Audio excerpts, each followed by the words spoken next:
ನಮಸ್ತೆ. ನಾನು ನಿಮ್ಮ ಡಾಕ್ಟರ್ ಜ್ಯೋತಿಕುಮಾರ್ ಆಚಾರ್ಯ, ಕರ್ನಾಟಕ ಹಿತರಕ್ಷಣಾ ವೇದಿಕೆ ರಾಜ್ಯಾಧ್ಯಕ್ಷರು. ಇನ್ನು ನಮ್ಮ ಬೆಂಗಳೂರು ವೈಟ್ಫೀಲ್ಡ್ ಭಾಗದ ವಿಜಯಲಕ್ಷ್ಮಿ ಕಾಲೋನಿ ಅನ್ನೋ ಸ್ಥಳಕ್ಕೆ ಬಂದಿದ್ದೀವಿ. ಈ ಭಾಗದಲ್ಲಿ ಬೆಂಗಾಳಿ ಭಾಷೆ ಅತಿ ಪ್ರಾಮುಖ್ಯತೆ ಕೊಡ್ತಾ ಇದ್ರು. ಕಳೆದ ಬಾರಿ ಸಹ ಇವರಿಗೆಲ್ಲ ನಾವು ಎಚ್ಚರಿಕೆ ಗಂಟೆ ಕೊಟ್ಟಿದ್ವಿ. ಈಗ ಬಂದ್ಬಿಟ್ಟು ಮತ್ತೊಮ್ಮೆ ಏನು ಬೆಂಗಾಳಿ ಕನ್ನಡ ಬಿಟ್ಟು ಮೊದಲು ಕನ್ನಡಕ್ಕೆ ಆದ್ಯತೆ ಕೊಡಬೇಕು, ಬೇರೆ ಭಾಷೆ ಬೆಂಗಾಳಿ ಅವಲ್ಲ, ಇದ್ರ ಅದಕ್ಕೆ ಮಸಿ ಬಳಿ ಅಂತ ಕೆಲಸ ಮಾಡಿದ್ದೀನಿ. ಮತ್ತೆ ನೋಡಿ, ಇಲ್ಲೊಂದು ಹೋಟ್ಲಿಗೆ ಬಂದಿದ್ದೀವಿ. ನೋಡಿ, ಇವರೇ ಹೋಟ್ಲ್ ಓನರು.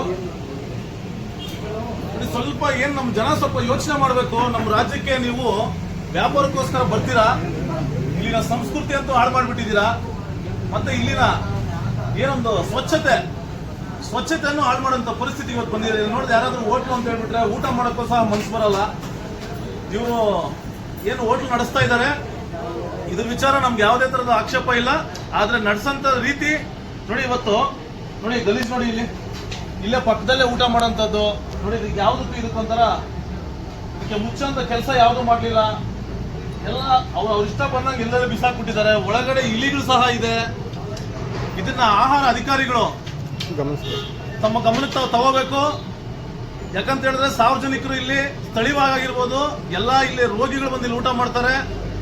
ಊಟ ಮಾಡಿಬಿಟ್ಟು ಈ ರೋಗ ಇನ್ನೂ ಹೆಚ್ಚಾಗುತ್ತೆ ವಿನಃ ಕಡಿಮೆ ಆಗ್ತಾ ಇಲ್ಲ. ಇಲ್ಲಿ ಇಲಿಗಳು ಓಡಾಡ್ತಾ ಇದೆ.